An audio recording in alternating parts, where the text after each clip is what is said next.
টুনি, সকাল সকাল ঘুম থেকে উঠে কি চিন্তা করতেছিস? দেখতেছি তোর মনটা অনেক খারাপ। পেতনি মাসি, ঘরে কোনো খাবার নাই, তাই তো চিন্তা করতেছি একটু দেখি বনের দিকে যাই। তুমি থাকো, আমি একটু ঘুরে আসি বন থেকে। ঘুরতে ঘুরতে পুরোটা বন ঘুরে ফেললাম, কিন্তু একটুও তো খাবার পেলাম না। এখন কি যে করি? বাচ্চাদেরকে কি খাওয়াবো? আমি নিজে কি খাবো? কোনো খাবার পাচ্ছি না।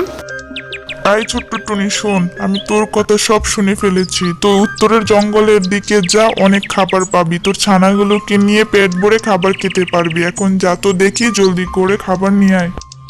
যাক, একটা ভালো কাজ করেছি, আজকে একটু শান্তি পাচ্ছি। এই রাক্ষস মশাই, এটা তুমি কি করলে? আমরা সবাই এখানে খাবার খাই, তুমি টুনিকে বলে দিলে ওরা তো সব খাবার নিয়ে যাবে, তাহলে আমরা কি খাবো পরে? ডাইনিবু, আমরা দুজন মানুষ, একভাবে না একভাবে খাবার আসবে, উপরওয়ালা আছেন। আমি এখন কাজের সন্ধানে যাই, তুমি গিয়ে বাসায় রান্না বাড়া সেরে নাও।